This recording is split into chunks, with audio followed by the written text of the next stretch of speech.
10월 두 번째 주일을 우리가 함께 맞았습니다. 아침 저녁으로는 쌀쌀함이 느껴지는 본격적인 가을에 접어든 것 같습니다. 또 이런 여러 변화 가운데서도 변함없이 주님을 사랑해서 나오신 여러분들에게 변함없는 주님의 긍휼과 자비, 위로와 평안이 함께 하시기를 진심으로 축복합니다. 디모데 후서 말씀을 읽으면서 10월을 시작하고 이제 이어서 레위기 말씀을 우리가 이제 새벽마다 한 장씩 읽으면서 또 주의 발자취를 따라가고 있습니다. 이 레위기의 말씀은 제사법에 대한 많은 규례들을 전달해 줍니다. 또한 이 제사를 드리기에 합당한 자격으로 정결과 부정에 대한 여러 가르침들을 담아주고 있습니다. 당신은 이 제사의 계기라든지 제사의 목적에 따라서 한 5가지 정도의 제사로 구별이 되었습니다. 많이 들어보셨을 겁니다. 번제라든지 또 소제, 화목제, 또 속죄제, 속건제, 이렇게 5가지의 제사를 그 상황에 따라서 혹은 목적에 따라서 드리도록 하나님이 규례를 주십니다. 이렇게 제사를 드리는 방식에 있어서는 불로 태워서 드리는 방식, 이걸 화제라고 부르고요. 또 전제나 거제나 유제, 이와 같은 방식으로 또 제사를 드릴 수 있도록 규정이 주어집니다. 이런 모든 구약의 제사, 또 이런 제사의 여러 방식들은 장차 오실 그리스도께서 이루실 희생의 제사를 통해서 완성이 되어서 그것이 더 이상 반복되지 않는다 하는 사실이고, 오늘 저희가 함께 이 자리에 모여서 하나님 예배하는 이 자리에서는 구약의 모든 제사의 내용들이 다 포함이 되어 있다 하는 것을 우리가 기억하면 좋겠습니다. 번제를 드리면서 목적했던 것, 소제나 화목제나 속죄제, 속건제, 이 드렸던 모든 제사들은 오늘 우리가 드리는 예배 속에 다 그 내용들이 그대로 포함되어 있다는 겁니다. 그래서 우리는 따로 구약에 드렸던 제사를 하나씩 드리는 것이 아니라 우리가 주의 이름으로 함께 모여서 이렇게 정한 시간에 또 정한 장소에서 우리 하나님께 예배함으로 이 모든 것들을 우리가 주님께 올려드리게 된다는 것입니다. 레위기 가운데서 8장과 9장의 내용, 이 내용은 아론이 대제사장으로 위임이 되어서 처음 제사를 드린 내용을 담고 있습니다. 이 제사장으로 위임을 하는 이 절차는 일주일 동안, 7일 동안 진행이 되었습니다. 그리고 제8일째 되는 날에는 아론이 대제사장으로 처음 제사를 집례하게 됩니다. 오늘은 아론이 대제사장으로 위임된 후에 처음 드리는 제사의 내용들을 우리가 함께 살펴볼 겁니다. 그러면서 처음 드렸던 이 제사가 오늘 우리가 하나님 앞에 행하는 이 예배에 어떠한 배움과 또 가르침을 주는가 함께 우리가 생각해 보려고 합니다. 그러면서 오늘 우리가 하나님 앞에 행하는 이 예배를 다시 되돌아보고 새롭게 하는 귀한 자리가 되기를 기대합니다. 그래서 오늘 설교 제목을 첫 제사를 통해 배우는 예배, 이렇게 제목을 붙여봅니다. 먼저 아론이 드렸던 첫 제사의 내용을 살펴보게 될 것이고, 그것을 통해서 오늘 우리가 행한 이 예배에서 배워야 할 부분이 무엇인가를 살펴보고 실제적으로 적용을 하면서 오늘 말씀을 함께 나누어 보겠습니다. 오늘도 말씀과 함께 역사하시는 성령 하나님이 저와 여러분 모두의 마음을 감화하시고 은혜를 베풀어 주셔서 또 새롭게 해 주시기를 진심으로 바랍니다. 모세는 대제사장으로 위임을 받은 아론에게 첫 번째 드릴 제사를 명령합니다. 그 제사는 크게 2가지 내용으로 소개가 되는데, 하나는 먼저는 자신을 위한 제사를 드릴 것을 명령하고, 그 다음으로 백성을 위하여 드리는 제사를 명령하고 있습니다. 레위기 9장 7절 말씀, 좀 앞에 주어진 말씀을 보시면 이렇게 소개되고 있어요.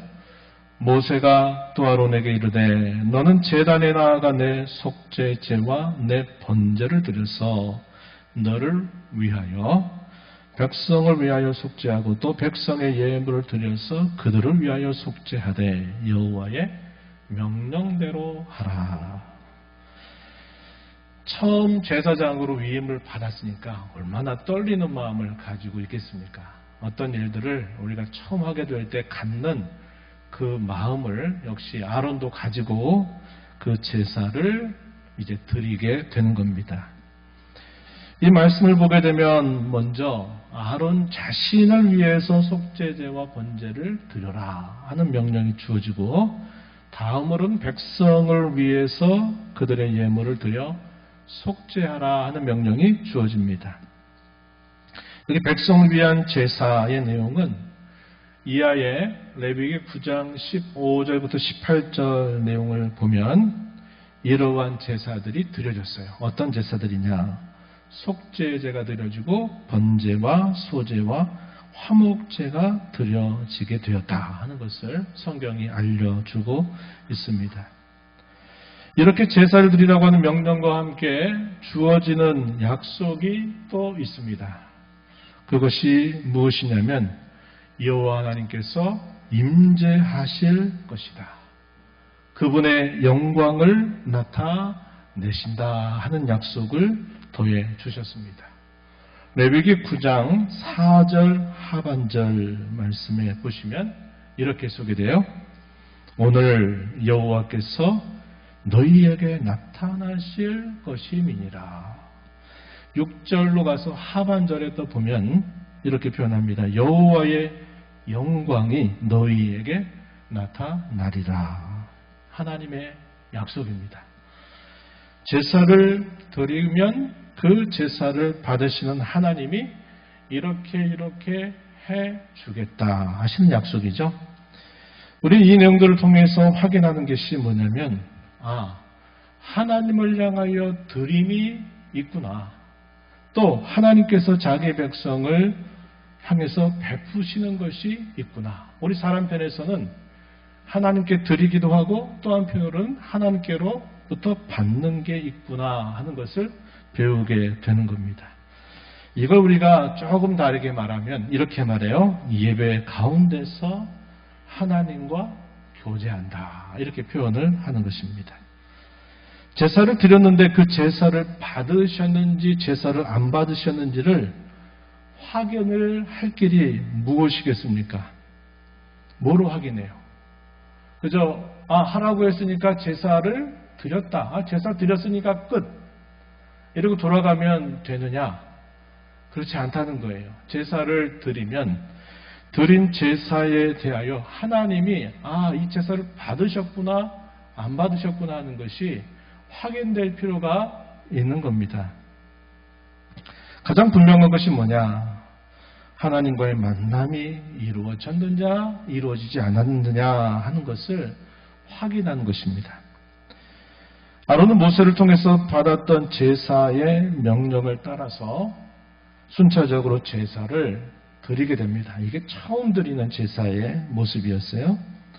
먼저 자신을 위한 제사로 어떻게 하느냐면 속죄제와 번제를 드리게 됩니다. 그 내용은 레위기 9장 8절 12절에 소개가 됩니다. 먼저 8절 말씀해 보면 이 아론이 제단에 나아가 자기를 위한 속죄제 송아지를 잡으매, 12절 가서 보시면 아론이 또 번제물을 잡으매 아론의 아들들이 그 피를 그에게로 가져오니, 이렇게 표현되어 있습니다. 그래서 속죄제를 드리고 난 다음에 번제를 드리는데 우선적으로 자신을 위해서 드린 겁니다. 왜 자신을 위해 드렸을까요?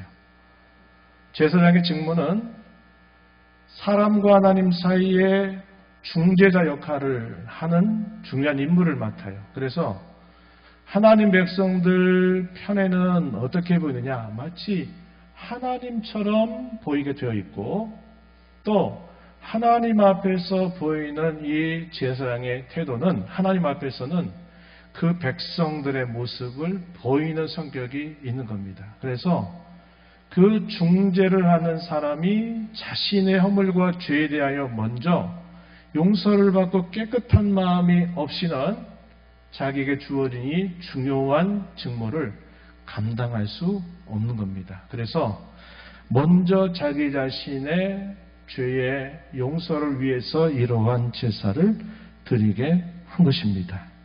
그리고 이어서 백성들을 위한 제사를 드립니다. 그 제사의 종류와 순서는 15절부터 18절에 소개가 됩니다. 그 순서가 어떻게 되어 있느냐? 속죄제를 드리고 소제를 드리고 번제와 화목제 순으로 제사를 드리게 됩니다.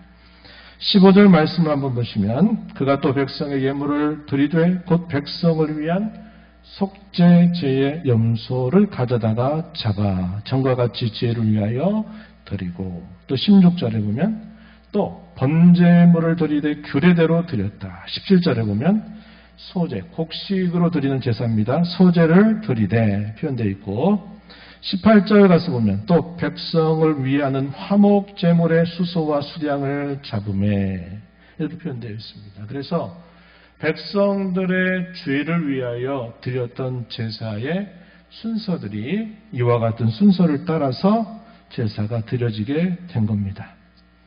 이렇게 명령대로 제사를 드린 후에 아론이 어떻게 하냐면 회막문에서 기다리고 있는 백성들에게 나옵니다. 그리고서는 백성들을 어떻게 하느냐? 축복하는 겁니다.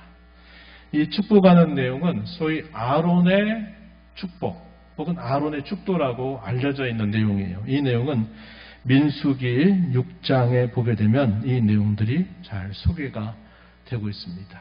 민수기 내용에 보면 아론이 제사를 드리고 나온 다음에 백성들을 향해서 축복하는 그런 내용들이 잘 소개가 돼요. 오늘날 우리는 고린도후서 13장 마지막 절에 있는 그런 구조를 따라서 예배 마지막에 강복선 혹은 축도를 하죠.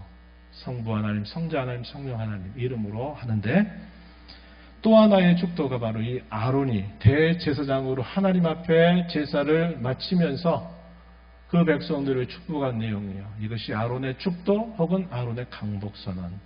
그래서 이 내용으로도 하나님 백성들을 축복하는 그런 내용이 있구나 하는 것을 여러분들이 기억하시면 좋겠어요.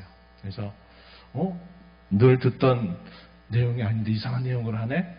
이상하다? 이상하다? 이렇게만 생각하지 말고 성경에서 가르쳐주는 이 축복의 내용은 두 가지가 있구나. 여러분들이 기억을 하시면 되겠습니다.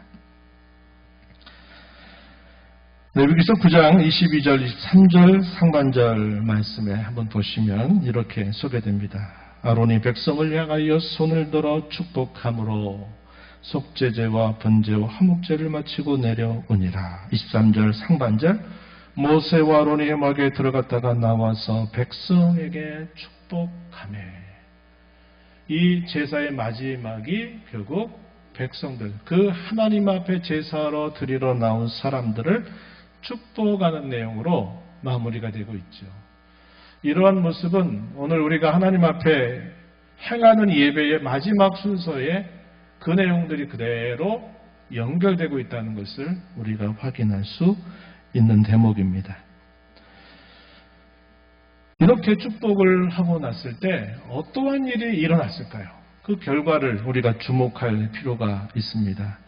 한마디로 말씀을 드리면 하나님 편에서는 그렇게 드렸던 제사를 연락하셨다, 기쁘게 받으셨다 하는 것이고, 사람 편에서는 어떻게 되느냐? 거룩한 두려움을 경험하게 되었다고 하는 것입니다.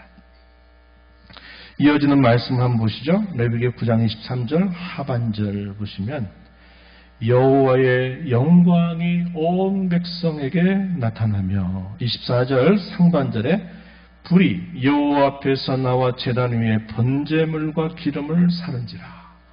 여호와의 불이 내려와서 번제단에 있는 모든 제물들과 기름을 불살랐다 하는 것이 뭡니까? 하나님이 응답하셨다. 하나님이 그렇게 드렸던 처음의 제사를 기뻐 받으셨다라는 것을 백성들이 시각적으로 분명하게 보도록 하나님이 응답하신 내용이었습니다.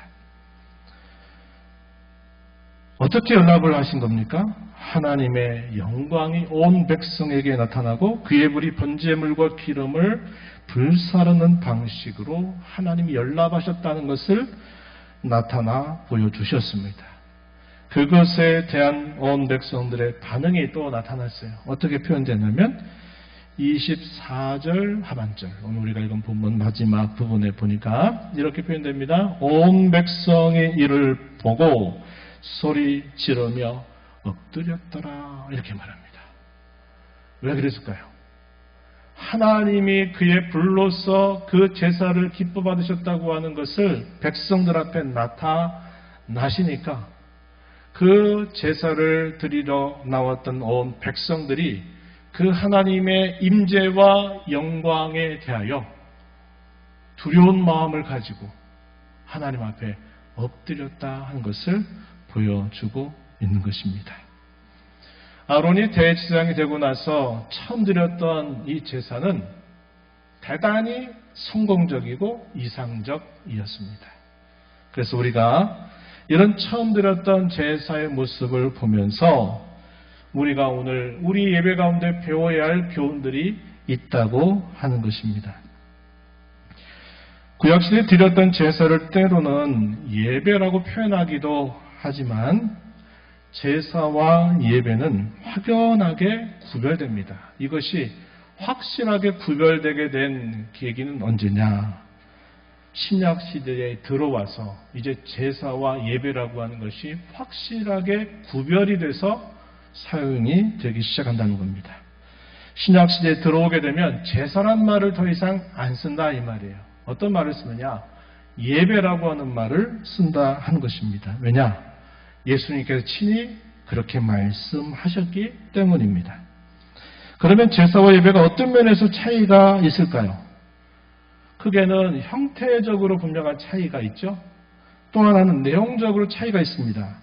형태적으로 차이가 있다는 말은 우리가 너무 잘 알고 있는 거죠. 구약의 성도라면 어떻게 합니까? 아무 데서나 할 수 없어요. 목삼동, 모기동, 또 목삼동 내에서 또 이곳 저곳 아무 데서나 할 수 없었어요. 반드시 이스라엘 백성들이 정착하기 전에는 성막이 있는 곳으로 찾아가야 했고, 이스라엘 백성들이 가나안 땅을 정착하고 났을 때는 어디로 가야 되냐? 예루살렘에 있는 중앙 성소를 찾아가야만 했습니다. 찾아가야만 됐어요. 하나님이 정하신 장소로 찾아가야만 했어요. 그냥 못 찾아가죠. 어떻게 됩니까? 그 드릴 제사에 맞는 제사의 희생 제물을 끌고서 가져가야만 돼요.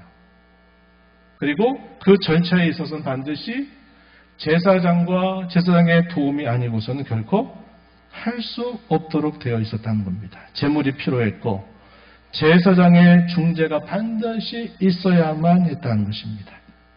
이것이 분명한 형태적인 차이죠. 오늘 우리가 여러분 하나님 앞에 나올 때 짐승 끌고 온 사람 없잖아요. 그죠? 그리고 그럼 모든 하나님의 백성들이 다 한 곳으로 모여야 되느냐? 그건 아니에요.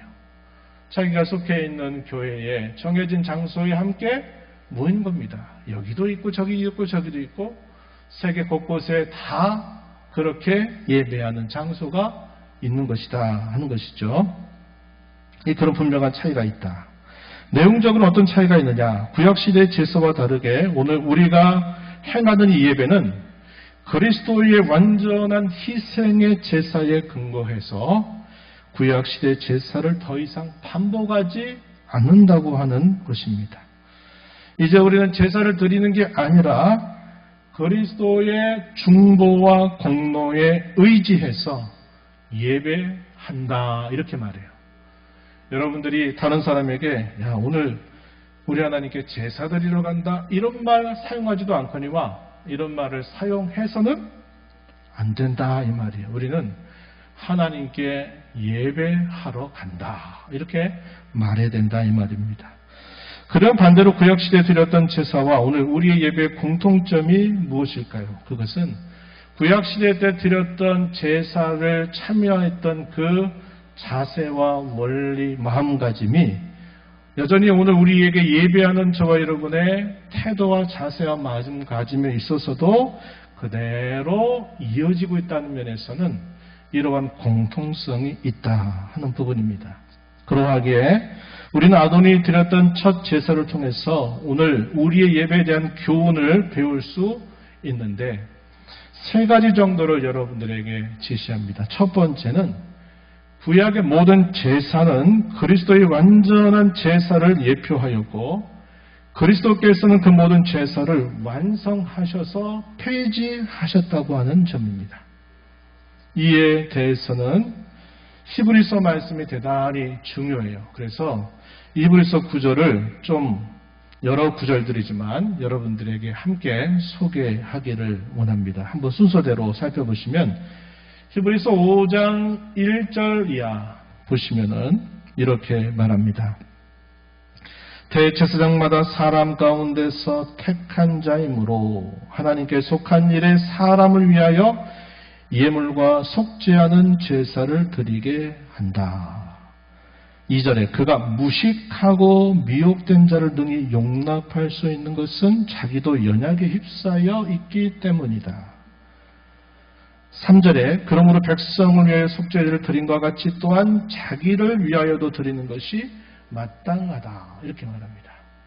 우리가 조금 전 살펴봤던 그 내용대로요. 아론이 첫 제사를 드릴 때 가장 먼저 자기의 죄를 속하는 제사를 먼저 드리고 난 다음에 백성들의 죄를 위한 제사를 드리게 된 겁니다. 왜냐?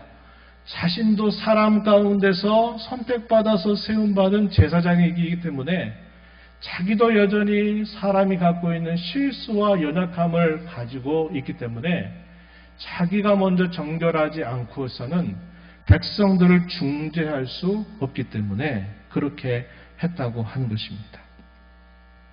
그래서 이 히브리서 5장에서는 바로 그걸 말해주는 거예요.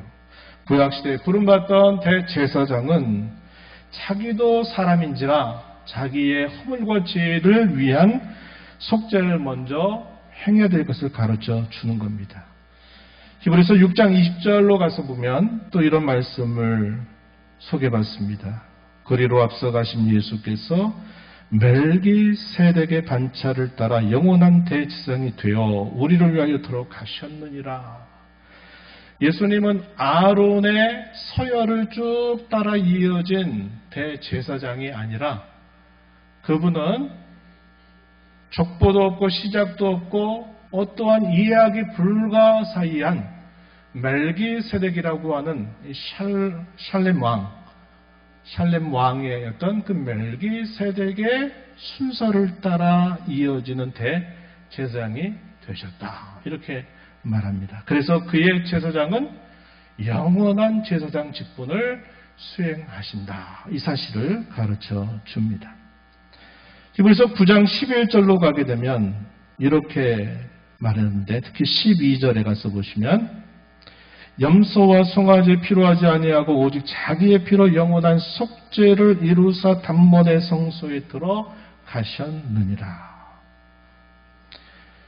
신기한 게 뭐냐? 예수님은 멜기세덱의 순서를 따르는 영원한 대제사장이신데 그 영원한 대제사장이 동시에 짐승의 피가 아니라 자기의 피로 영원한 속죄를 이루셔서 단번에 성소에 들어가셨다. 구약의 제사제도를 통해서 차이점이 뭐냐? 예수님은 그분 자신이 영원한 대제사장이었어요. 그런 아론의 순서를 따르는 제사장은 자기가 살아있는 동안만 제사장 직분을 감당하다가 죽으면 그 제사장 직분이 자식에게 이것이 계승되도록 됐어요. 영원한 제사장이 아니에요. 그런데 제사장이 드리는 여러 희생의 제물들도 소나 양이나 염소가 아니라 예수님은 친히 자신이 뭐가 되셨다고요? 제물이 되셨다는 거예요. 흠이 없는 그분 자신이 제물이 돼서, 희생의 제물이 돼서 자신을 드리셨다는 겁니다. 대제사장이시면서 그분 자신이 흠이 없는 온전한 희생의 제물이 되어서 자신을 성소에 드리셨는데, 이 성소가 땅에 보이는 성소가 아니라 하늘의 참 성소에 자신을 드리셨다라고 말합니다. 그래서 히브리서 10장 12절 이하로 가게 되면 이렇게 말합니다. 오직 그리스도는 죄를 위하여 한 영원한 제사를 드리시고 하나님 우편에 앉으사 그 후에 자기 원수들을 자기의 발등상이 되게 하실 때까지 기다리시나니 그가 거룩하게 된 자들을 한 번의 제사로 영원히 온전하게 하셨다. 이렇게 말합니다. 이게 무슨 말이냐면, 여러 구절들을 제가 소개한 것은 뭐냐면, 구약에서 아론이 드렸던 이 제사는 계속 반복이 됐고, 자기가 제사장의 직분을 감당하는 것도 자기가 살아있는 동안에만 그게 가능했다는 겁니다. 그리고 제물은 반드시 짐승을 가지고 그것을 제물로 삼아서 드렸던 제사이기 때문에 이것은 계속 반복됐다는 거예요. 반복이 됐다는 얘기는 완전하지 않다 하는 것을 보여주는 하나의 표가 되는 겁니다. 그런데 예수님께서는 이 땅에 오셔서 그분 자신이 영원한 대제사장으로 계시면서 흠이 없는 완전한 제물이 되어 자신의 피를 하늘의 성소에 드리신 일을 통해서 구약의 모든 제사를 완성하셨다는 거예요. 완결지어서 이제 더 이상의 제사가 필요 없도록 해버리셨다는 거예요. 그래서 우리가 그리스도 때문에 우리가 행하는 이 예배는 제사를 반복적으로 드리는 게 아니라 이미 완성된 그리스도의 완전한 제사에 대하여 기뻐하면서 감사하면서 하나님 앞에 우리가 찬양을 드리며 경배하는 것이 오늘 우리가 하나님 앞에 행하는 예배라고 하는 사실입니다. 그리스도께서는 완전하고 흠이 없는 대제사장으로서 온전히 동시에 완전하고 흠이 없는 자신을 희생제물로 드림으로 단 한 번 드린 이 제사를 통해서 영원하고도 완전한 제사를 드리셨다. 이것이 우리가 읽은 히브리서의 구절들이 우리에게 가르쳐 주고 있다 하는 것입니다. 그래서 구약의 이런 모든 제사들은 결국 장차 오실 그리스도께서 완성하실 그 완전한 제사를 미리 보여주고 준비하게 하는 그런 역할이 있었다 하는 것을 우리가 알게 되고, 두 번째는 예배의 원리가 무엇이냐 하는 것인데, 그것은 하나님의 명령을 따라 행하는 것이어야 된다. 이렇게 가르쳐 주고 있다는 겁니다. 이 점은 레위기 9장 7절, 10절, 11절 하반절에서 우리가 잘 확인하는 부분입니다. 7절 하반절 말씀으로 가서 보면 여호와의 명령대로 하라 이렇게 말씀하죠. 10절에는 아론이 여호와께서 모세에게 명령하심과 같았다. 명령하신 대로 행했다는 거죠. 21절에서도 모세가 명령한 것과 같았다 이렇게 말하는 것은 명령한 그 말씀을 따라서 모든 제사를 집례하였다는 사실을 이야기해 줍니다. 우리가 이것을 뭐라고 말하냐면 예배의 규정적 원리라는 말을 사용해요. 우리가 하나님 앞에 행하는 예배는 구약의 제사를 드리는 사람들과 동일하게 자기들의 생각대로 마음대로 할 수 있는 것이 아니라 하나님께서 말씀하신 그 말씀의 한도를 따라서 말씀의 길을 따라서만 제사를 드려야 했던 것처럼 오늘 우리가 하나님 앞에 행하는 이 예배도 주께서 주신 그 말씀을 따라 예배해야 한다 하는 것을 가르쳐주고 있다 하는 겁니다. 이게 두 번째 배우는 점이라는 거예요. 우리 주님께서는 이 부분을 두고 뭐라고 말씀하시느냐. 영과 진리로 예배하라 이렇게 설명을 해줍니다. 우리가 너무 잘 아는 요한복음 4장 24절에 이렇게 말하죠. 하나님은 영이시니 예배하는 자가 영과 진리로 예배할지니라. 신령과 진정이 아니에요. 신령과 진정 아닙니다. 옛날의 개혁성경이 그렇게 번역한 것은 아주 잘못된 번역입니다. 제가 누차 말씀드리지만 여러분들 아직도 신령과 진정으로 이 말 가지고 그렇게 말하는 분들이 있는데 완전히 바꾸세요. 오늘 기점으로 바꾸세요. 신령과 진정이 아니라 영과 진리로 예배한다. 이 진리가 뭘까요? 하나님의 거룩한 말씀이죠. 영이 뭘까요? 성령 하나님을 말합니다. 우리는 주의 말씀을 따라서 성령 안에서 성령의 인도하심을 받아 예배해야 된다. 하나님은 그런 예배를 받으신다라고 예수님께서 친히 가르쳐 주신 것입니다. 마지막 세 번째로 배우는 교훈은 이것입니다. 아론의 첫 제사의 결과처럼 오늘 우리가 행하는 이 예배도 그렇게 나타나야 한다 하는 것입니다. 이것을 정리하면 예배가 연락이 되어야 한다. 또 그 예배를 연락하시는 하나님 앞에서 우리는 거룩한 두려움, 그분의 임재와 그분의 영광을 우리는 경험할 수 있어야 된다 하는 사실입니다. 구약의 제사가 그저 제물만 드리면 하나님은 그냥 기계처럼 받아주시는 것이 아니었습니다. 마찬가지로 오늘 저와 여러분이 행하는 이 예배도 내가 예배 시간에 참여하고 예배 순서를 따라가기만 하면 하나님은 내가 행하는 이 예배를 기계처럼 기계적으로 받아주시는 것이 아니다 하는 사실입니다. 이것이 우리에게 오늘 강력한 도전을 주고 있다는 것이고 오늘 저와 여러분이 이 말씀을 받으면서 도전으로 받아야 될 것이 바로 이것입니다.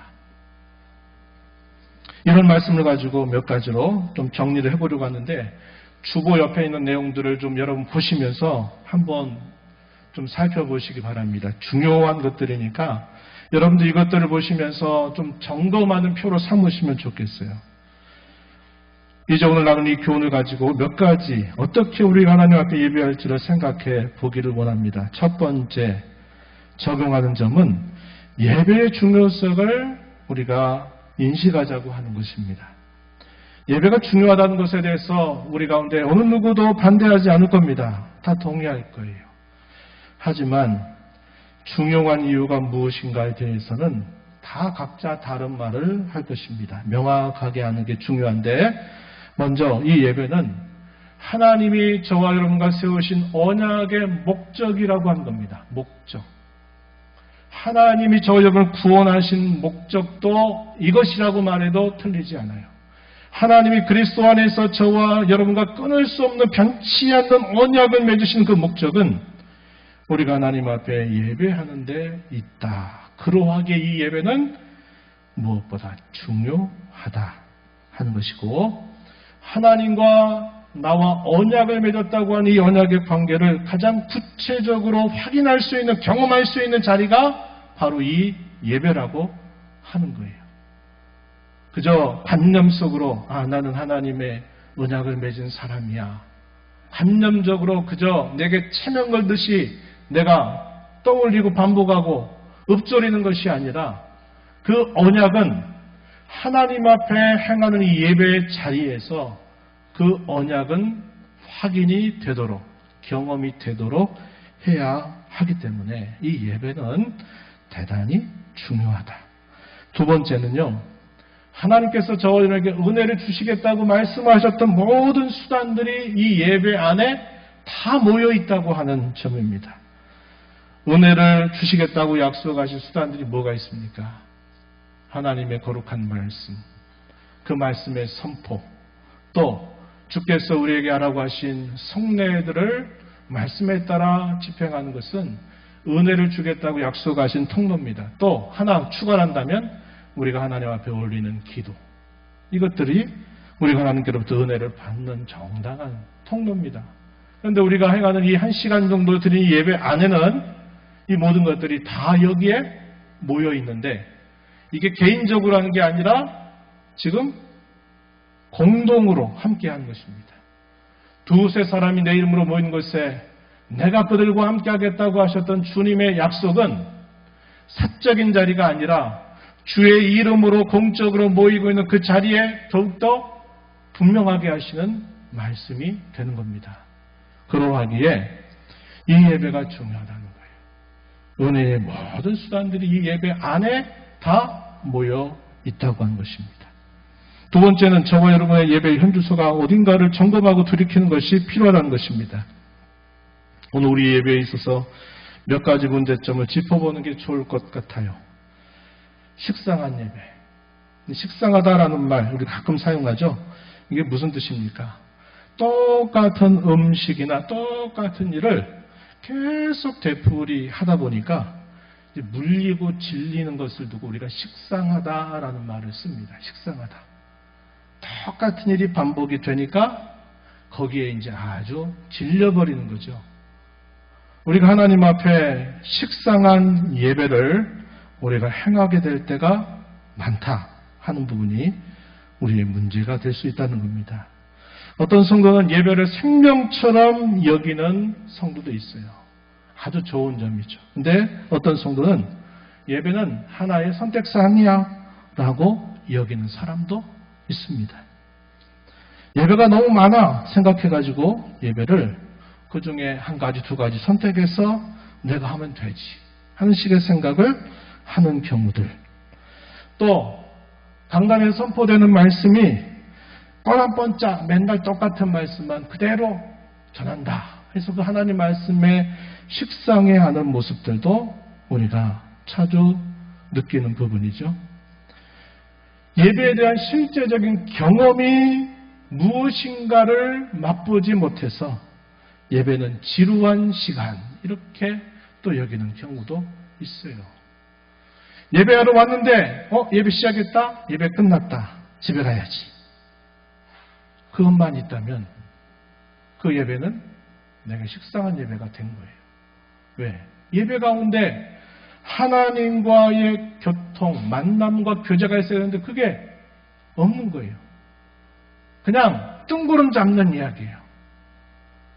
하나님이 하신 말씀이 그러니까 그런 건가 보지 이렇게 생각하고 하다 보면 이 예배가 식상해지는 일이 생겨나게 된다는 겁니다. 이렇게 되지 않도록 조심한 자세가 필요하고 두 번째는 자의적인 예배입니다. 예배를 성경대로 생각하는 게 아니라 자기 생각대로 생각하고 결정하는 거예요. 이렇게 했더니 내게 은혜가 되더라. 저렇게 했더니 은혜가 안 되네. 은혜 되는 것들은 살리고 은혜가 안 되는 것들은 없애버리는 거예요. 누구 결정대로? 자기의 주관, 자기 감정에 따라서 예배를 첨가하기도 하고 빼기도 하는 이런 태도들, 이런 것들은 대단히 문제가 된다는 거예요. 골로새서 2장 22절 23절에 보게 되면 사람의 명령과 가르침을 따르느냐 이런 것들은 자의적인 숭배와 겸손과 몸을 괴롭게 하는 데는 지혜 있는 모양일지라도 조금도 유익이 없다 이렇게 말씀을 해줍니다. 마지막에 중요한 문제는 예배와 삶의 분리입니다. 예배가 삶이 되고 삶이 예배가 되는 것이 가장 이상적인 것인데 예배와 삶이 전혀 다른 것이라고 생각하지는 않지만 예배와 삶이 긴밀하지 않고 별로 중요하지 않게 생각하는 부분들, 이것이 예배에 대한 오늘 저와 여러분의 태도들이 아닌가 이런 생각을 우리가 해보게 되는 겁니다. 마지막으로는 예배 영광을 회복하기 위해서 사모하고 힘써가자고 하는 것입니다. 그러기 위해서 우리에게 요구되는 것은 오늘 우리가 살폈던 교훈처럼 영과 진리 안에서 행하는 예배가 되도록 우리가 힘써 가는 거예요. 예배에 있어서 성령을 의지하지 않으면 안 돼요. 진리를 따라 드려도 성령께서 예배의 주관자가 돼서 내 마음을 성령께서 주관하시도록 우리가 늘 기도하고 힘쓰는 자세가 필요하고, 우리 편에서 또 요구되는 게 뭐냐면 믿음으로 예배에 참여해야 된다 하는 것입니다. 믿음이 없이는 결코 하나님을 기쁘시게 할 수 없기 때문에 그러합니다. 히브리서 11장 6절에 믿음이 없이 하나님을 기쁘시게 하지 못한다. 하나님께 나아가는 자는 반드시 그가 계신 것과 자기를 찾는 자들에게 상 주시는 이심을 믿어야 한다. 우리에게 그렇게 가르쳐 줍니다. 제사도 그냥 제물만 드리고 제사만 드리면 죄 용서가 있는 게 아니에요. 거기에는 뭐가 있어야 되느냐? 죄를 용서해 주시겠다고 하신 하나님의 약속을 붙잡는 믿음을 가지고 제물을 가지고 와서 그 제물을 잡아 드릴 때 그것이 자기에게 죄 용서의 기쁨을 누리게 하는 것이지, 믿음이 없이 그저 재물만 가져와서 제사장에 갖다 주면 그게 자기의 죄가 용서되는 것은 아닌 것처럼 오늘 우리가 하나님 앞에 나오기만 하면 예배의 자리만 참여하면 된다. 이런 생각을 우리는 거절하고 믿음으로 하나님의 약속을 바라보는 믿음을 가지고 예배해야 된다. 마지막으로는 이 예배를 통해서 하나님을 만나고 교제하기를 힘써가자고 한 것입니다.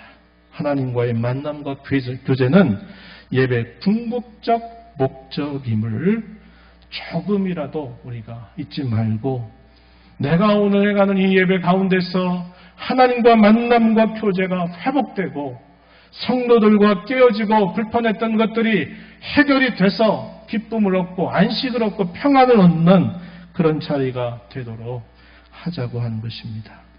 오늘 이 말씀을 깊이 저희들 마음속에 되새기기를 바랍니다.